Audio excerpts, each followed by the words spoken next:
Hello दोस्तों, मेरा नाम ऋषभ। आपका हमारे YouTube channel study with Rishabh का हार्दिक स्वागत है। हम आपको पढ़ा रहे थे पॉलिटी, भारतीय संविधान, इंडियन कॉन्स्टिट्यूशन। ठीक है, इंडियन कॉन्स्टिट्यूशन में मैंने आपको आर्टिकल 1 पढ़ा, केस पढ़ा दिए थे और आर्टिकल 1 पढ़ा दिया। ठीक है, आर्टिकल 1 में मैंने बताया था आपको, आर्टिकल 1 में मैंने आपको बता दिया था। उसके बाद आज पढ़ाएंगे आपको आर्टिकल 2, 3, 4, 5 ऐसे ही आगे बढ़ते रहेंगे। आज आर्टिकल 2 केस पढ़ाए थे, आर्टिकल 2, आर्टिकल 1 पढ़ा दिया। इसमें 2 क्लास हो गई थी मैं। ठीक है, आज आर्टिकल जैसे 2 पढ़ाया, आर्टिकल जो 2 है, अनुच्छेद 2 है, ये किससे संबंधित है? अनुच्छेद 2 ये है नए क्षेत्रों के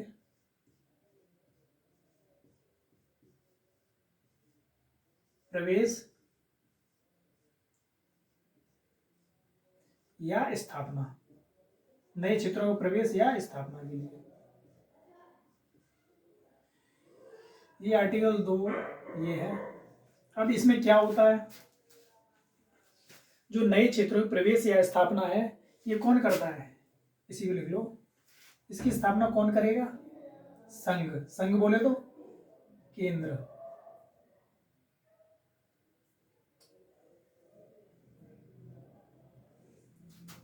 इसमें क्या कर सकता है? प्रवेश, नए क्षेत्रों का प्रवेश करा सकता है।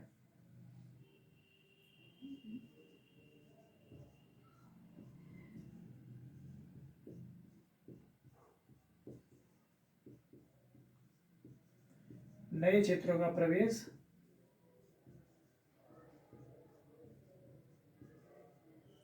करा सकता है।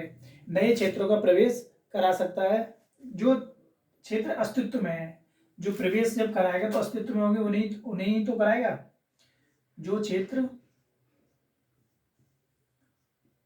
अस्तित्व में है उनका प्रवेश करा सकता है।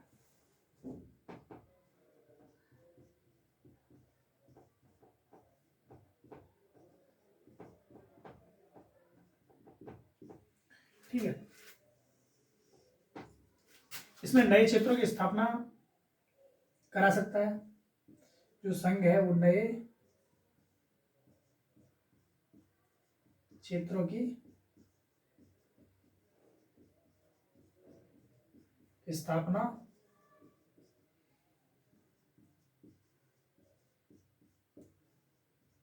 करा सकता है जो अस्तित्व में नहीं है।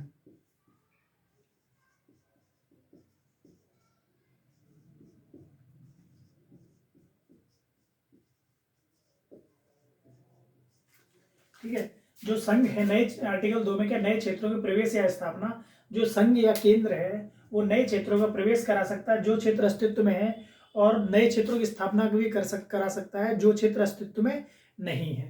ठीक है, ये आप लिख लें एक बार।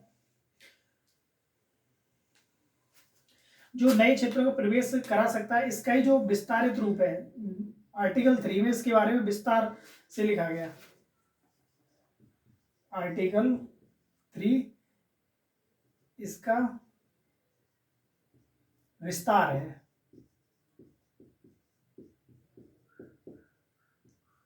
ठीक है, आर्टिकल 3 इसका विस्तार है। ये लिख लें आप एक बार।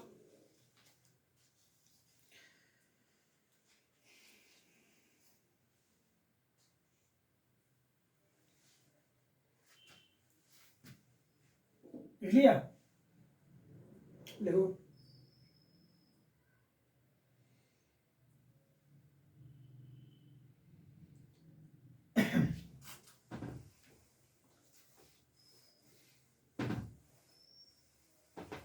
एक नोट करके लिख लें।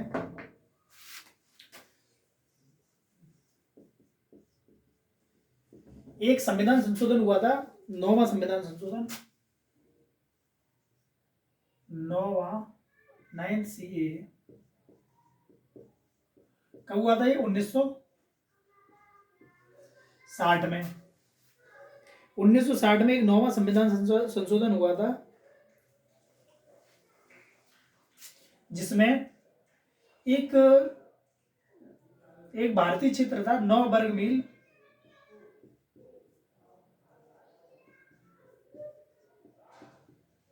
क्षेत्र था, और जिसमें कितनी जनसंख्या रहती थी? 12,000 जनसंख्या रहती थी।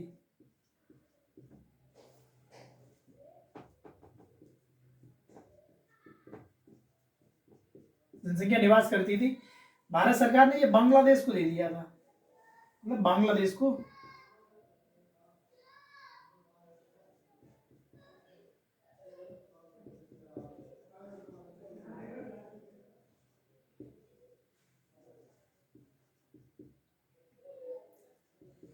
ठीक है, एक 9वां संविधान संशोधन 1960 में हुआ था।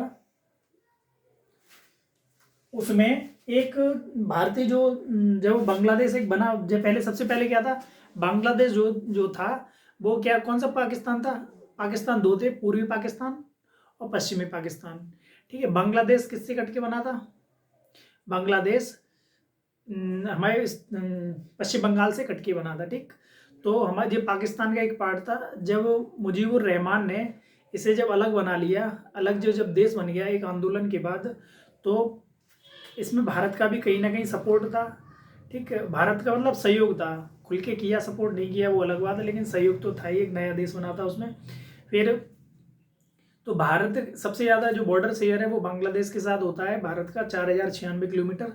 तो भारत जो है, भारत की जो भौगोलिक स्थिति, बांग्लादेश की भौगोलिक जो जो 9 वर्ग मील क्षेत्र है, जो इस स्थिति में पड़ता था कि ये बांग्लादेश के ज़्यादा उसमें अंदर जाता था और भारत में इतना वो नहीं था। तो एक संविधान संशोधन हुआ, 9वां संविधान संशोधन 1960। ठीक है, उस संविधान संशोधन के माध्यम से एक क्षेत्र था 9 वर्ग मील क्षेत्र, जिसमें 12,000 जनसंख्या निवास करती थी, उस क्षेत्र को बांग्लादेश को दे दिया। इसे लेके कौन सा वेरुवाड़ी केस आया। ठीक है, जिसकी वजह से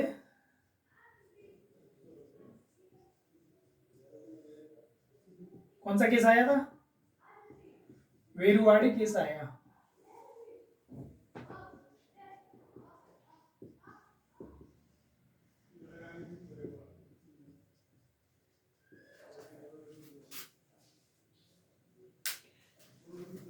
जिसकी वजह 9वां संविधान संशोधन 1960 में 9 वर्ग मील क्षेत्र, जिसमें 12,000 जनसंख्या निवास करती थी, बांग्लादेश को दे दिया था भारत सरकार ने, जिसे लेके वेरुवाड़ी केस आया था। ठीक है, दो चीज और लिख लें, 2 पॉइंट और लिखें।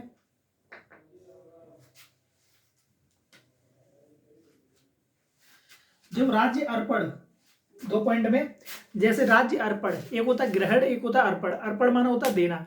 जब हम राज्य में कोई भी क्षेत्र या कुछ भी देते हैं किसी दूसरे देश को, उसके लिए संविधान संशोधन होना बहुत जरूरी है। ठीक है, एक होता है राज्य अर्पण, अर्पण माना होता है देना, और एक होता है ग्रहण। ठीक है, ग्रहण के लिए हमारा संविधान संशोधन की कोई जरूरत नहीं होती है, साधारण बहुमत से ही हमारा वो राज्य ग्रहण हो जाता है, लेकिन अर्पण के लिए संविधान संशोधन की आवश्यकता होती है। जैसे लिख लें, दिख रहा है, राज्य अर्पण के लिए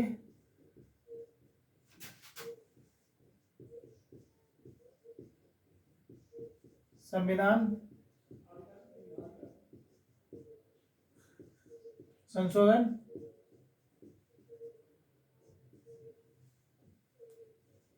जरूरी है।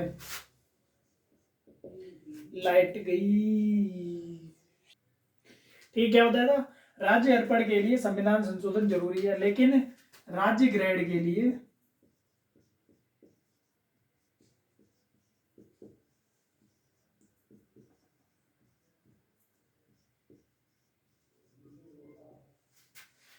राज्य ग्रहण साधारण बहुमत से होता है। ऐसे करके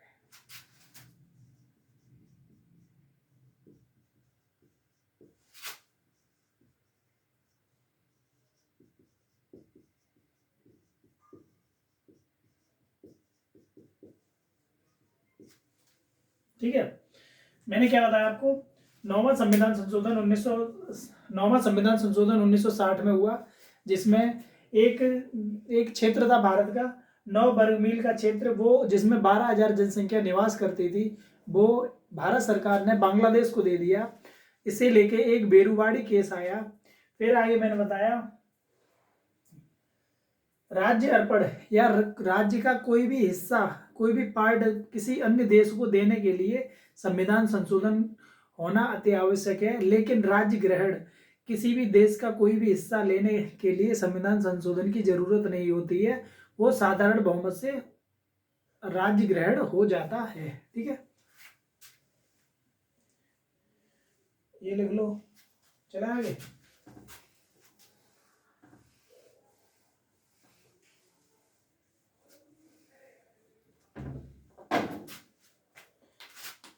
ये हो गया। अगला आर्टिकल, आर्टिकल 3।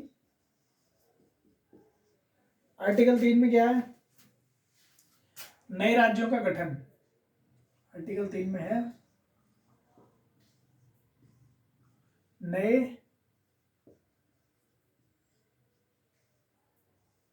राज्यों का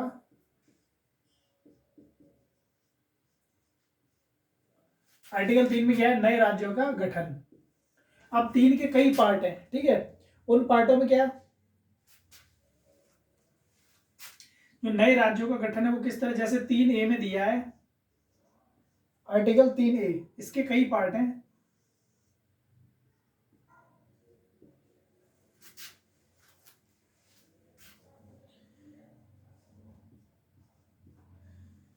दो या अधिक राज्यों को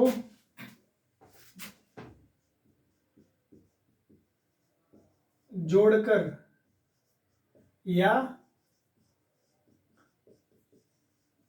अलग कर।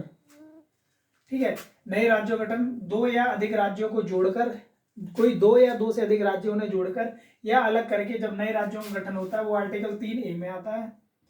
अगला 3B में क्या है?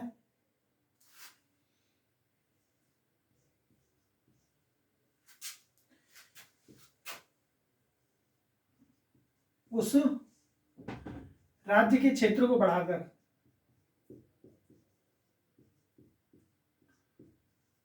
उस राज्य के क्षेत्र को बढ़ाकर। ठीक है, अगला क्या दिया है इसमें? 3 में क्या है? 3C में क्या है? ये बढ़ाकर है, उस राज्य के क्षेत्र को घटाकर।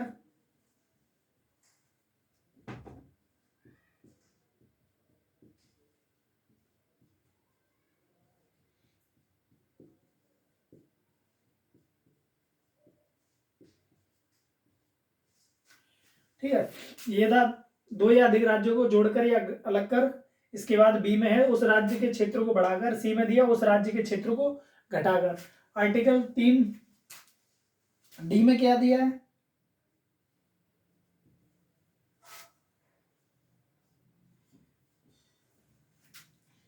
3D में दिया है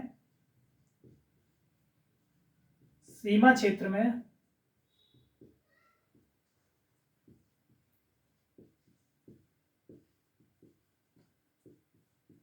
परिवर्तन कर, ये दिया डी में। इसके बाद ई में क्या दिया है? आर्टिकल 3 राज्यों के नाम परिवर्तन करना।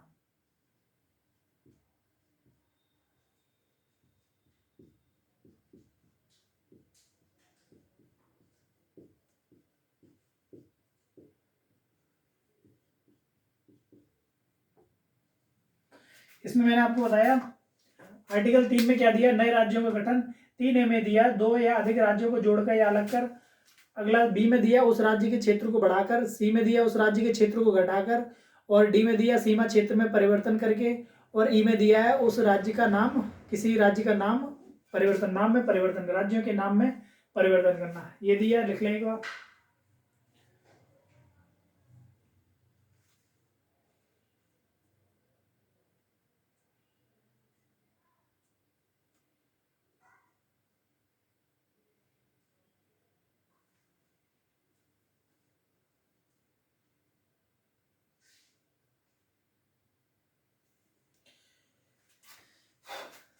हो गया।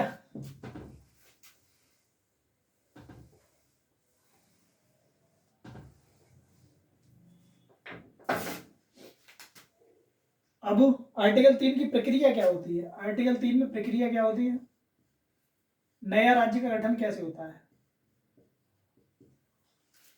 नए राज्य का गठन कैसे होगा? सबसे पहले क्या होगा इसमें?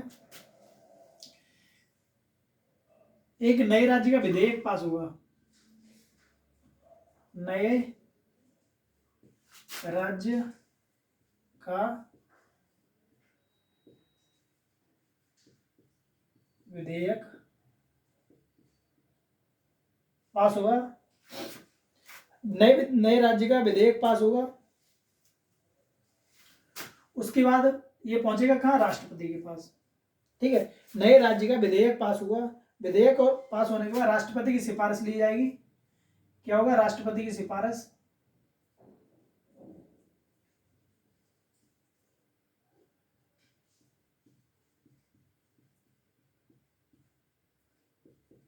राष्ट्रपति की सिफारिश ली जाएगी। राष्ट्रपति क्या करेगा? इस विधेयक को संबंधित राज्य के पास भेजेगा। राज्य के पास भेजेगा। राज्य के पास जाएगा। इसमें राज्य सहमत हो या ना हो इससे कोई फर्क नहीं पड़ेगा। राष्ट्रपति इसमें एक समय निश्चित कर देगा कि इतने दिन में इसका हमें जवाब चाहिए। अगर वो राज्य की विधानसभा या राज्य उसके बारे में जवाब नहीं देता है तो वो ऑटोमेटिक पास माना जाएगा। इसमें राष्ट्रपति समय निर्धारित कर सकता है।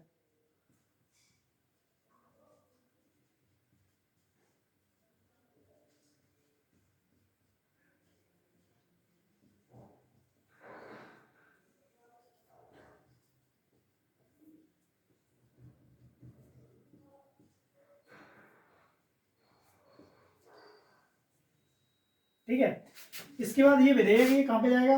राष्ट्रपति की सिफारिश होगी। राष्ट्रपति की सिफारिश के बाद ये कहाँ जाएगा? ये जाएगा संसद में। ठीक है, संसद में जाने के बाद लोकसभा राज्यसभा में पहुंचेगा।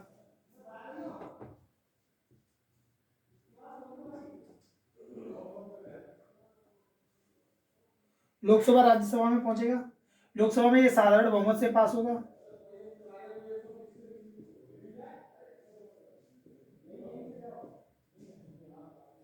लोकसभा में साधारण, राज्यसभा में भी साधारण बहुमत से पास होगा।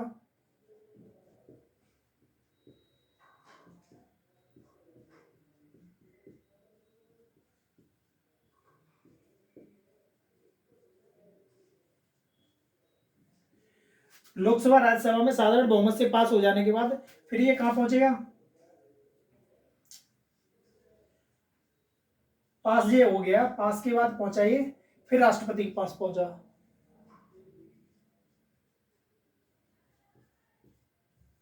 राष्ट्रपति के पास पहुंचा। राष्ट्रपति ने इस पे क्या किया? राष्ट्रपति के पास पहुंचा, राष्ट्रपति ने इस पे हस्ताक्षर किए। ठीक है, क्या किए? हस्ताक्षर या साइन किए। हस्ताक्षर होते ही ये क्या बन गया? नया राज्य हो गया। नए राज्य का गठन। राज्य का गठन हो गया। ठीक है, नया राज्य बन गया। इसमें नए तो आर्टिकल 3 में प्रक्रिया बताई। नए राज्य का कोई विधेयक पास होगा। विधेयक पास होने के बाद राष्ट्रपति के पास सिफारिश के लिए राष्ट्रपति सिफारिश करेगा नए राज्य के विधेयक की।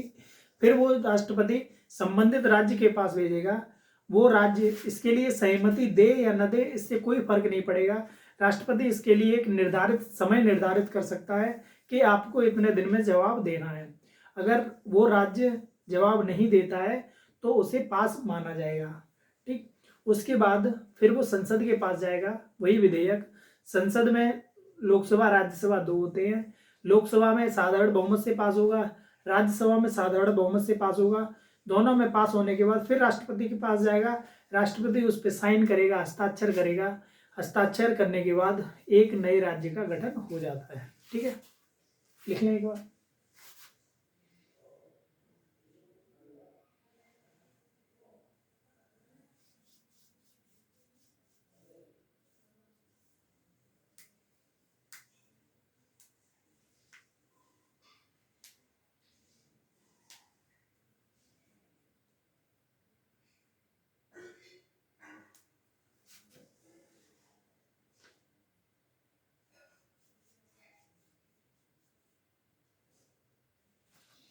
हटाए थे।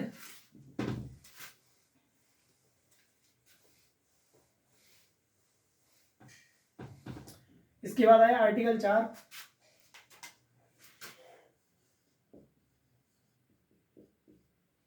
आर्टिकल 4 में क्या दिया है, इसमें क्या दिया,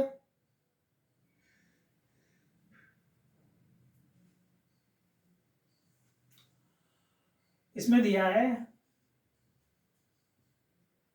आर्टिकल 2 और 3, आर्टिकल 2-3 के अनुसार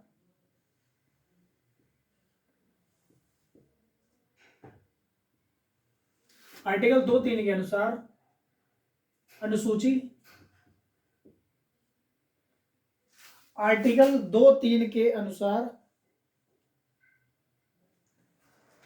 अनुसूची अनुसूची 1-4 में जो परिवर्तन होता है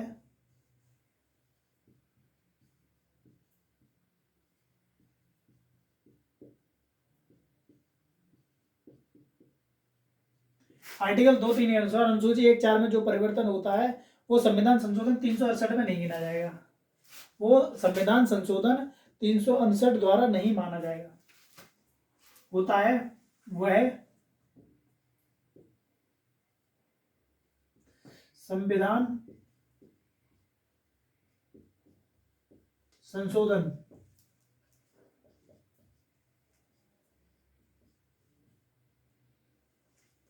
संविधान संशोधन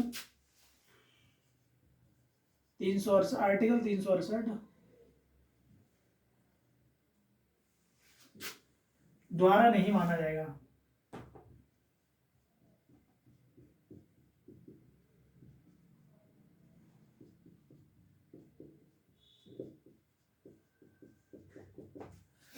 आर्टिकल 4 में क्या दिया, आर्टिकल 2-3 के अनुसार अनुसूची 1-4 में जो परिवर्तन होता है वो आर्टिकल 368 आर्टिकल 1-4 में अनुसूची 1-4 में जो परिवर्तन होता है वो संविधान संशोधन आर्टिकल 368 के में नहीं माना जाएगा। ठीक है, आज ये आर्टिकल 4 में दिया, लिख लो एक बार।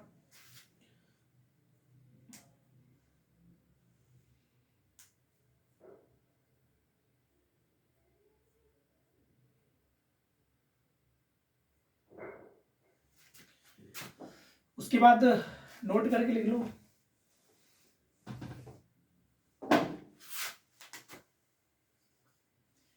नोट करके कुछ पॉइंट लिख लो, जैसे ये दिया, फिर नए राज्यों का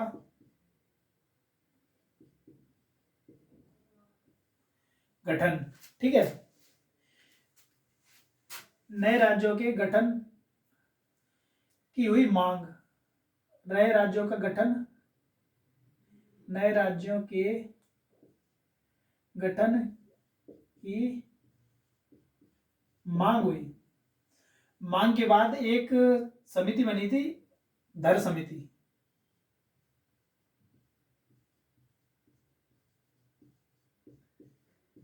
एक धर समिति बनी, धर समिति ने क्या कहा, नए राज्यों के गठन की मांग हुई, उसमें उसके बाद बनी धर समिति। धर समिति ने ये कब बनी थी, ये कब बनी थी, 1948 में,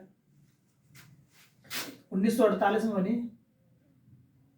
1948। इसमें कहा गया था, समिति ने कहा भाषा के आधार पर गठन नहीं हो सकता है,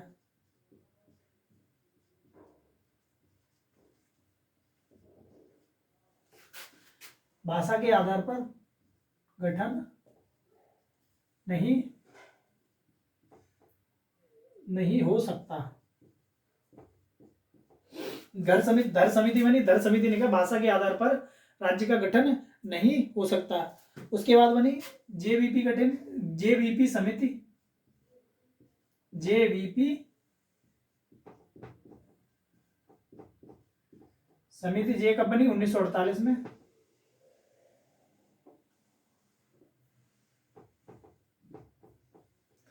इन्होंने भी क्या कहा, यही कहा कि भाषा के आधार पर राज्यों का गठन नहीं हो सकता। भाषा के आधार पर राज्यों का, यहां पे लिख लो,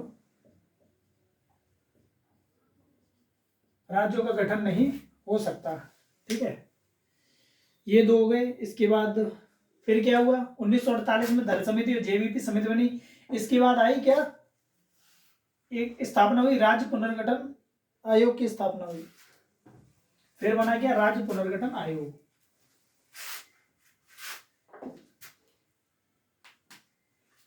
फिर क्या बन गया, धर समिति और जेवीपी समिति आई। उसके बाद राज्य, इसके बाद बन गया राज्य पुनर्गठन आयोग। राज्य पुनर्गठन आयोग कब ये बना था, 1953 में। इसके अध्यक्ष कौन थे, राज्य पुनर्गठन आयोग बना, इसके अध्यक्ष कौन थे, फजल अली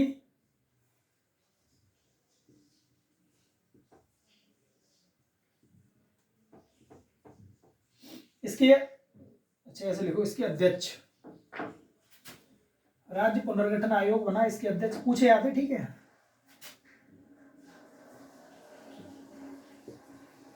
अध्यक्ष कौन बने, फजल अली।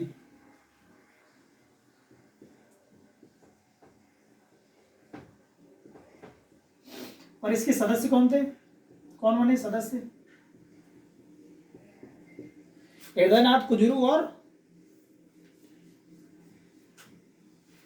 सदस्य बने हृदयनाथ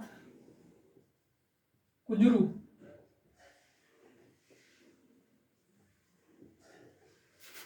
और कौन से बने, के एम परिक्कर।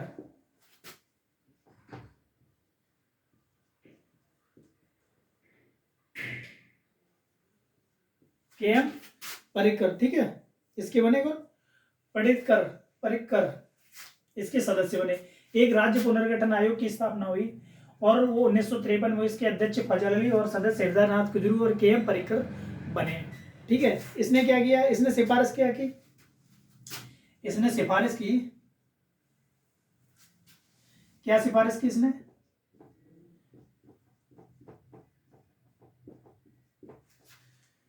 इसने क्या सिफारिश की,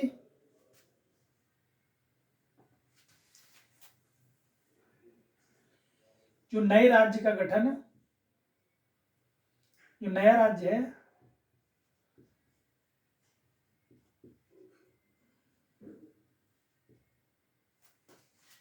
का गठन है, जो वो भाषा के आधार पर हो सकता है, लेकिन उस भाषा के आधार पर एकता और अखंडता पे कोई फर्क ना पड़े। भाषा के आधार पर हो सकता है, लेकिन भारत की अखंडता और संप्रभुता,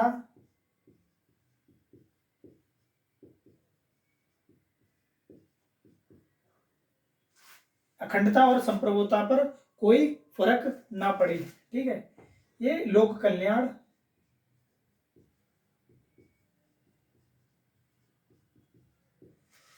इसने सिफारिश की थी कि नए राज्य का गठन लोक कल्याण को देखते हुए या लोक कल्याण में हो सकता है, भाषा के आधार पर हो सकता है, लेकिन उसकी एकता, अखंडता, संप्रभुता पर कोई फर्क ना पड़े। ये किसने कहा था, फजल अली। आयोग भी इसे कहते हैं या राज्य पुनर्गठन आयोग भी कहते हैं। इसकी स्थापना कब हुई थी, 1953 में हुई थी। लिख लो एक बार।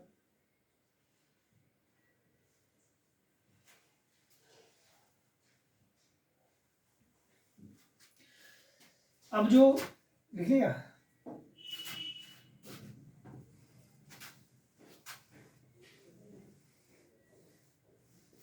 एक नोट करके लिख लो।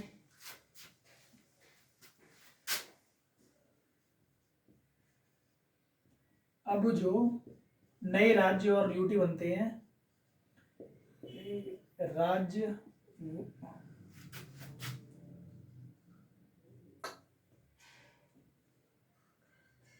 व यूटी बनते हैं,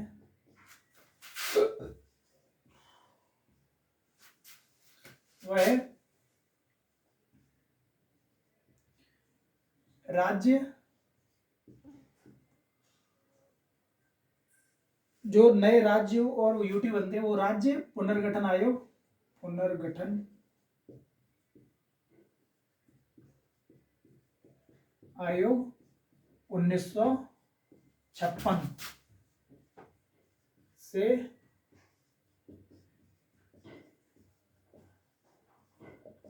बनते हैं। ठीक है, जो राज्य पुनर्गठन आयोग है उसका गठन तो हुआ था 1953 में, उसका गठन हुआ था 1953 में। फजल अली इसके अध्यक्ष थे और के एम परिकर और हृदयनाथ कुजरू इसके सदस्य थे। ये 1953 में इसकी स्थापना हुई थी, लेकिन इन्होंने जो वो बताया था, जो रिपोर्ट दी थी वो 1956 में दी थी। तो आज जो नए राज्य या यूटी बनते हैं वो राज्य पुनर्गठन आयोग 1956 के माध्यम से बनते हैं।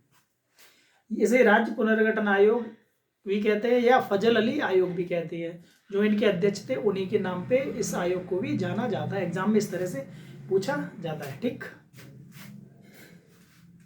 लिख लो।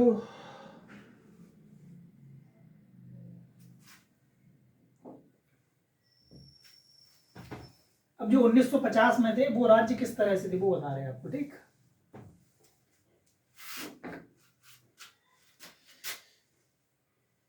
उन्नीस सौ 50 में क्षेत्र कैसे थे? 4 क्षेत्रों में बैठा था।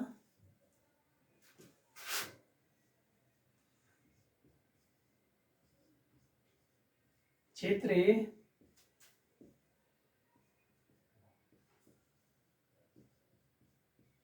क्षेत्र बी,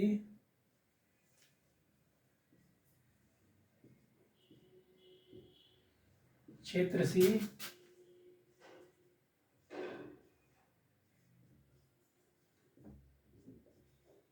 क्षेत्र डी। 1950 में जो क्षेत्र था वो 4, जो राज्य थे हमारा देश था वो 4 क्षेत्रों में बटा था, ए बी सी डी। ए में क्या था? इसमें क्या था? जो ब्रिटिश प्रांत थे वो ए में आते थे।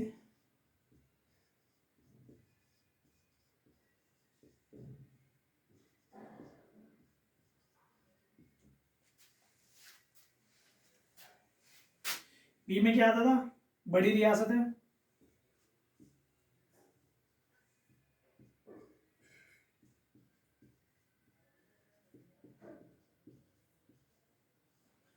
इसमें क्या था? छोटी रियासत है सी में।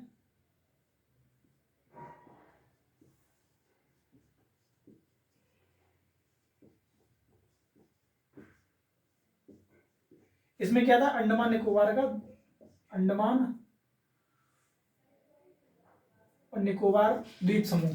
ठीक है, इसमें अंडमान निकोबार या फिर अर्जित क्षेत्र जो होते थे वो इसमें आते थे। अंडमान निकोबार अर्जित क्षेत्र 4 भाग में था, ए बी सी डी। ए में ब्रिटिश प्रांत, बी में बड़ी रियासत है, सी में छोटी रियासत है, उसके बाद अंडमान निकोबार या अर्जित क्षेत्र। इस तरह से 4 थे। अब ब्रिटिश प्रांत में कौन क्या क्या था? ब्रिटिश प्रांत कितने थे? ये टोटल 9 थे। बड़ी रियासत है, ब्रिटिश प्रांत भी 9 थे, बड़ी रियासतें भी 9 थी और छोटी रियासतें 10 थी। जब देश आजाद हुआ था 1950 में तो ब्रिटिश प्रांत भी 9 थे, बड़ी रियासतें भी 9 थी और छोटी रियासतें 10 थी। ठीक है, अब इसमें ब्रिटिश प्रांत में क्या, इसका बर्डन कहां पे है? इसका जो बर्डन है,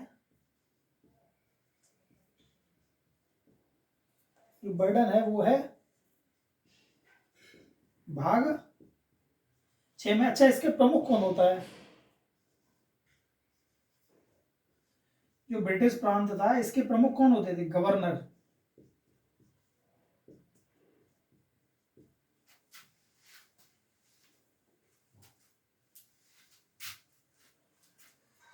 इसका वर्णन कहाँ है? बड़ी रियासतें का वर्णन भाग 7 में। और इसका प्रमुख कौन होता था? राज्य प्रमुख,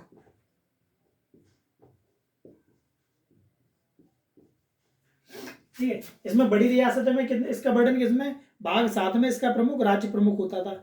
और जो छोटी रियासत है इसमें इसका प्रमुख कौन, बर्डन किसमें है, ऐसे लिख लो, बर्डन भाग 8, प्रमुख कौन होता था, प्रमुख कौन, प्रशासक,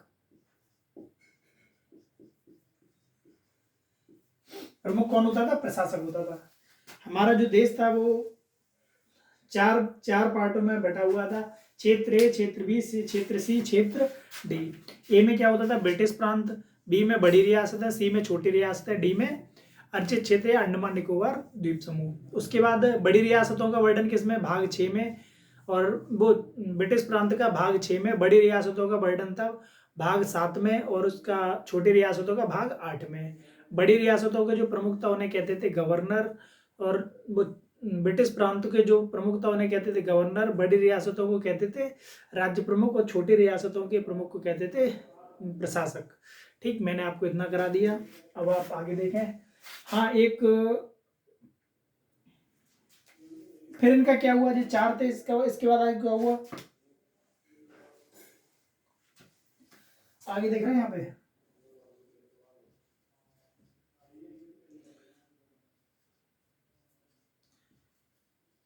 आगे चलकर जो 1 2 3 4 क्षेत्र थे, आगे चलकर ये चारों क्षेत्र राज्य पुनर्गठन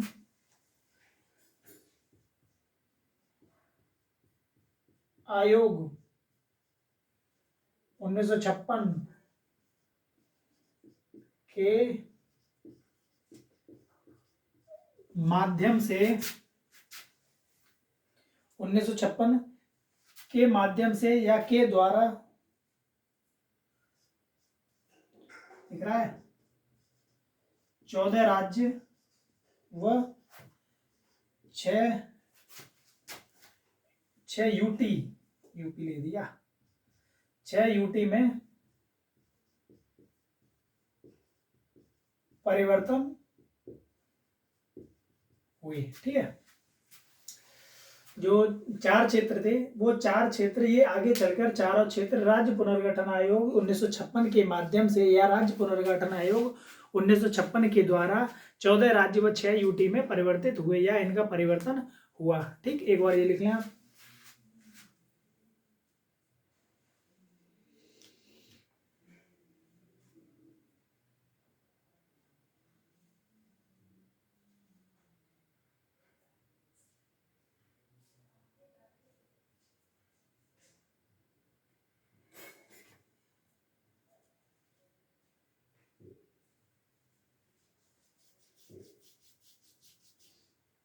हो गया,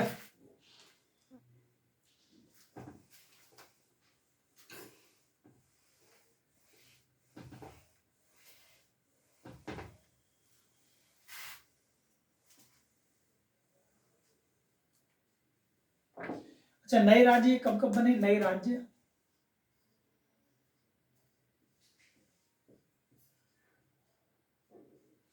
नए राज्य कब कब बने, सबसे पहले 1953 में क्या हो रहा है, 1953 में नए राज्यों का, कौन से राज्य का गठन कब हुआ वो सब आपको बता रहे हैं, जरूरी है, पूछे जाते एग्जाम में। ठीक है, 1953 में बना था आंध्र प्रदेश,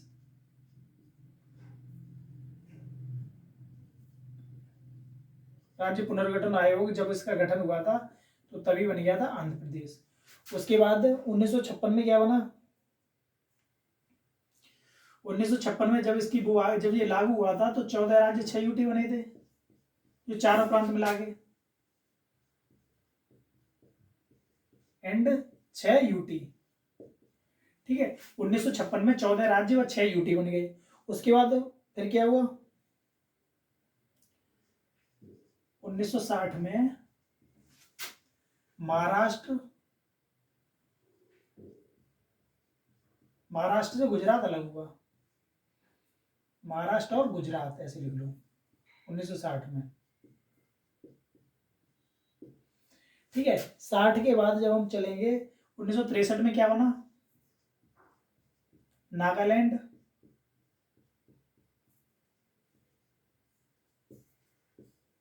1963 के बाद अब 1966 में पंजाब हरियाणा।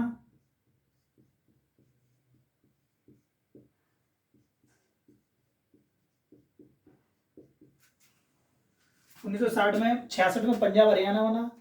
66 में ही आपका चंडीगढ़ बना था, पंजाब हरियाणा चंडीगढ़ यूटी बना था। ठीक, एंड यहाँ पे लिख दे रहे,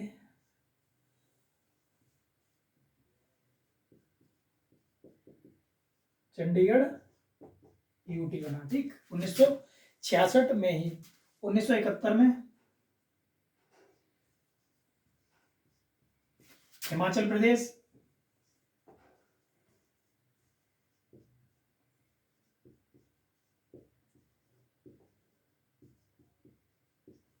1971 में बना हिमाचल प्रदेश। 72 में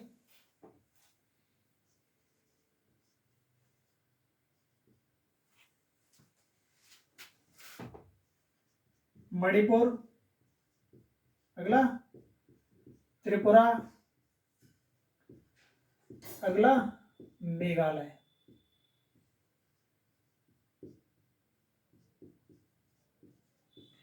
ठीक है, 1972 में मणिपुर, त्रिपुरा, मेघालय ये 3 बने। इसके बाद 72 के बाद अगला बनेगा 75 में आपका बन गया था सिक्किम।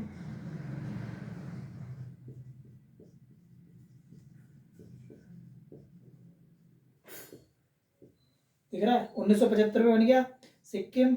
उसके बाद आपका बना 86, 1986 में मिजोरम और अरुणाचल प्रदेश। मिजोरम और अरुणाचल 1986 में बने। उसके बाद 1900 दिख रहा 1987 में बना था गोवा।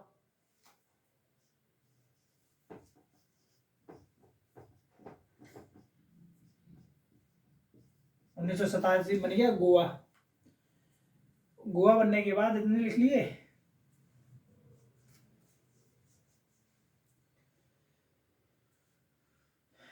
लिख लो आगे और लिखा रहे हटाए।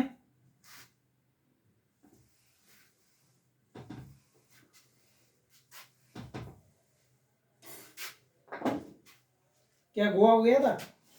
अब आप आओ 2000 में 3 राज्य बने थे। एक बना था 1 नवंबर को बन गया था छत्तीसगढ़।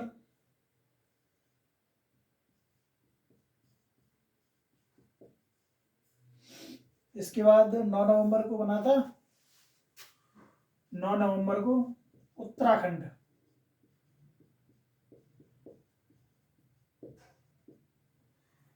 उत्तराखंड के बाद 9 के बाद बना था 15 नवंबर को बना था झारखंड।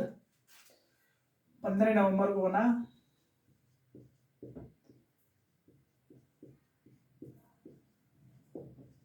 झारखंड। ये 2000 के हो गए। 2000 के बाद फिर परिवर्तन गठन हुआ था 2 जून 2017 को। क्या बना, तेलंगाना।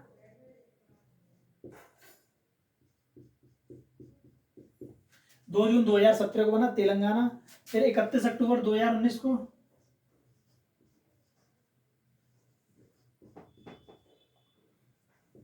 जम्मू कश्मीर, जम्मू एंड कश्मीर क्या बना, यूटी। पहले राज्य था, ये यूनियन टेरिटरी बन गया। उसके बाद आप आओ 25 जनवरी 2020 को दादर नगर हवेली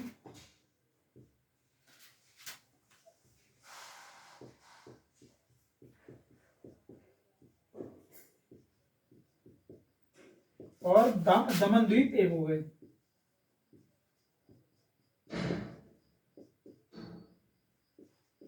दमन द्वीप मिल गए, ठीक है। 2000 में 3 हुए थे, 1 नवंबर, 9 नवंबर और 15 नवंबर। 1 नवंबर को क्या छत्तीसगढ़, 9 नवंबर को क्या हुआ था आपका, 9 नवंबर को उत्तराखंड हुआ था, 15 नवंबर को झारखंड हो गया था, इनका गठन हुआ था। इसके बाद 2 जून 2017 को तेलंगाना बना था।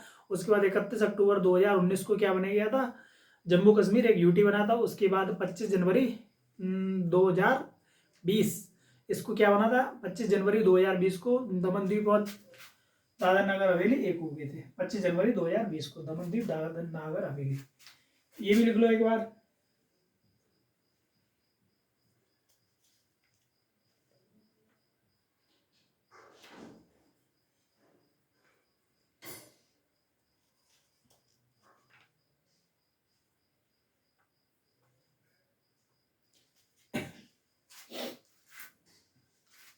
चले आगे।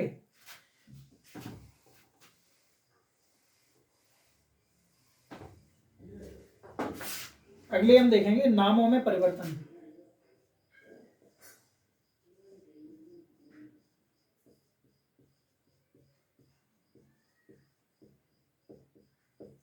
नामों में परिवर्तन कब, कौन से राज्य का परिवर्तन कब हुआ था।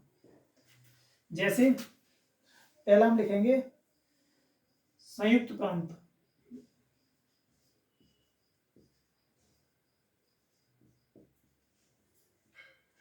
संयुक्त प्रांत का नाम क्या पड़ा, यूपी या उत्तर प्रदेश। उत्तर प्रदेश कब पड़ा ये, 1900। पहले जो यूपी था, यूपी को संयुक्त प्रांत कहते थे, इसका नाम यूपी 1950 में पड़ा। फिर त्रावणकोण से कोचीन,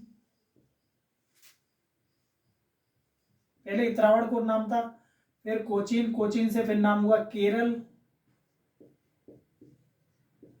ये कब हुआ, 1900। केरल का ही नाम कोचीन था, कोचीन का ही नाम त्रावणकोर था, त्रावणकोर से कोचीन, कोचीन से केरल, केरल कब नाम पड़ा, 1956 में। उसके बाद आप आएंगे आगे मद्रास। मद्रास का पड़ गया तमिलनाडु।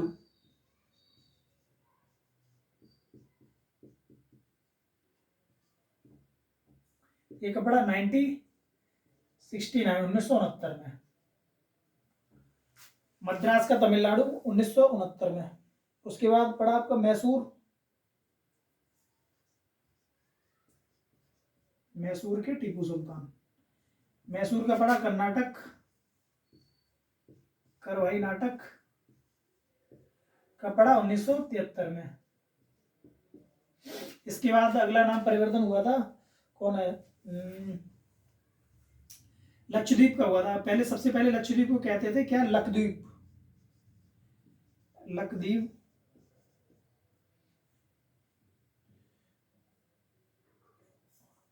लक्षद्वीप को लक्षद्वीप भी था। फिर इसका एक नाम और मिनी का है,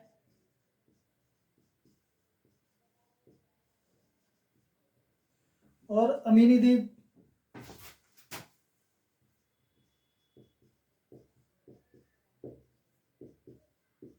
ये तीनों जुड़ने के बाद इनका एक नाम पड़ा क्या, लक्षद्वीप।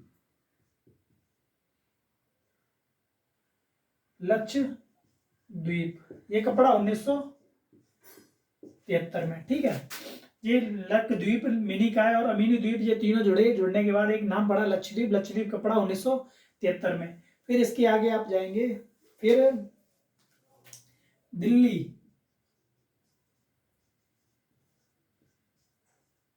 पहले दिल्ली को दिल्ली ही कहते थे, लेकिन इसे राष्ट्रीय राजधानी क्षेत्र कब से कहा जाने लगा, राष्ट्रीय राजधानी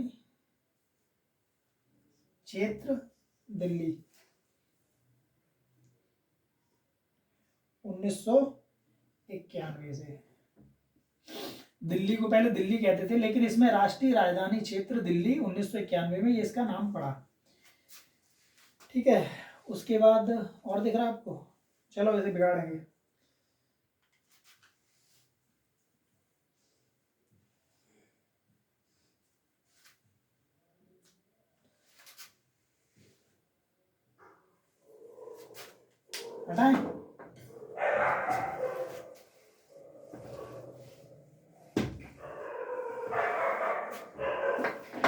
अगला आपका हो गया उत्तरांचल।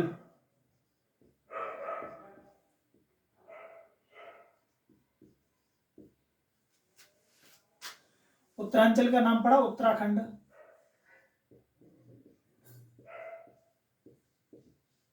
उत्तरांचल का नाम उत्तराखंड कब ये पड़ा? 2007 में। इसके बाद आपका अगला है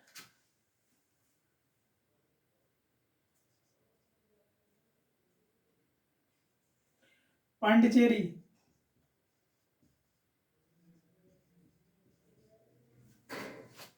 का नाम पड़ा पुडुचेरी।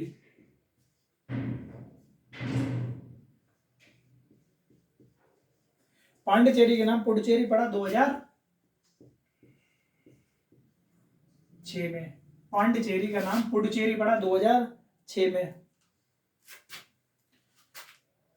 इसके बाद एक नाम बचा है उड़ीसा।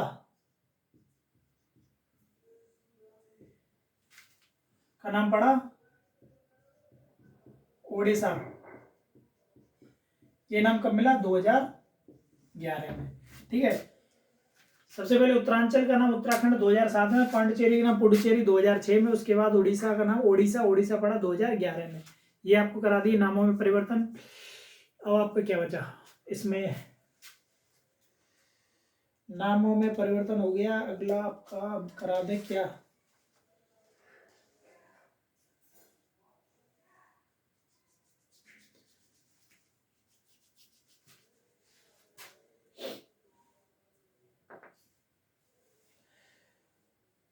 संवैधानिक भाग अनुसूची स्रोत और करा दे रहे, उसके बाद फिर हम भाग से कराएंगे स्टार्ट। ठीक है।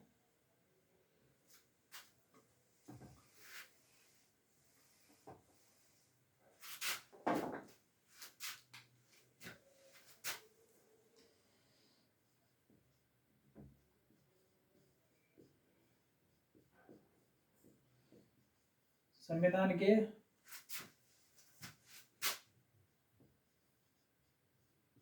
भाग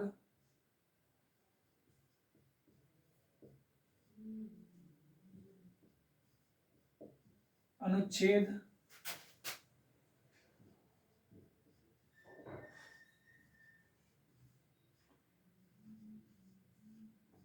अनुसूचियां।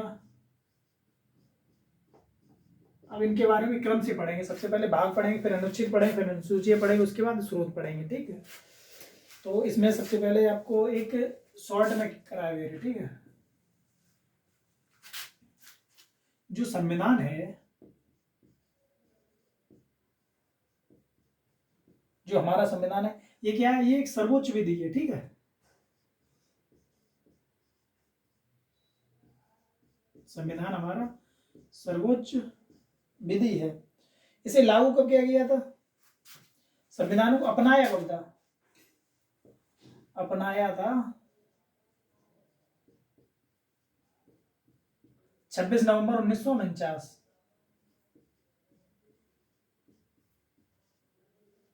और इसे लागू कब किया था? 26 जनवरी 1900। इससे भी क्वेश्चन आते हैं। ये डेट है। अपनाया और लागू किया, ये दोनों डेटे आपको याद करने पड़ेंगे। इसके बाद संविधान में भाग कितने हैं? संविधान में भाग अगर देखेंगे तो पहले थे कितने? 22 भाग। अब वर्तमान में कितने हैं? 25 भाग। लेकिन आंसर यही होगा। ये क्या है आंसर? अगर आंसर पूछा गया तो यही है। काउंटिंग की गिनती के हिसाब से मैंने बता दिया 25 भाग है। जैसे 4 1 जोड़ दिया, इस तरह से इनके उपभाग जोड़ दिए जाते हैं। लेकिन जो मेन भाग है तो वो 22 ही भाग है। लेकिन अगर उन्हें गिनेंगे तो 25 भाग हो जाएंगे। तो आंसर इसका 22 ही होगा। लेकिन गिनती के हिसाब से 25 हो गए। बस आपको जानकारी के लिए बता दिया। लेकिन इसके भाग 22 ही हैं। उसके उपभाग मिला के टोटल 25 हो जाते हैं। तो आंसर अगर पूछाएगा तो 22 ही होगा। इसके बाद अनुच्छेद कितने हैं?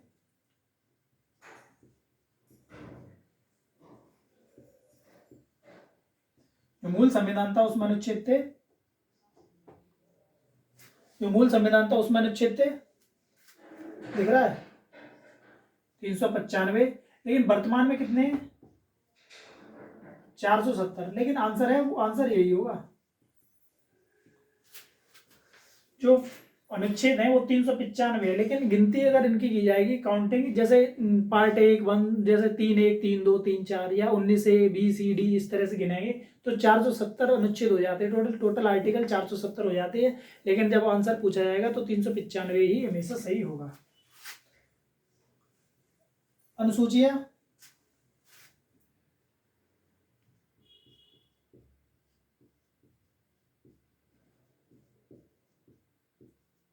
अनुसूचियां कितनी है? पहले कितनी थी? 8, लेकिन अब कितनी होगी? 12। इसका आंसर 12 रहेगा,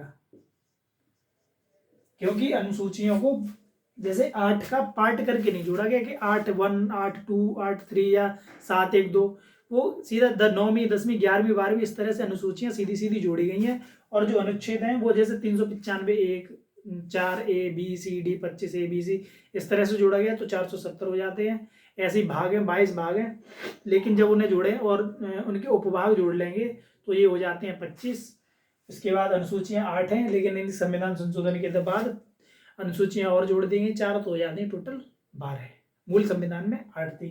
इसमें अगर पूछा जाता है कि मूल संविधान में अनुसूचियां कितनी थी तो 8, अगर वर्तमान में संविधान में कितनी अनुसूचियां हैं तो 12। ठीक है, आपका ये हो जाएगा। और हमारा यहाँ तक खत्म हो गया, संविधान हमारा खत्म हुआ। संविधान के बाद हम आपको कल कराएंगे भाग। ठीक, कल भाग से शुरू करेंगे, भाग, अनुसूचियां, अनुच्छेद, स्रोत, ऐसे करा देंगे पूरा। ठीक है, तब तक हम चलते हैं। जय हिंद, जय भारत।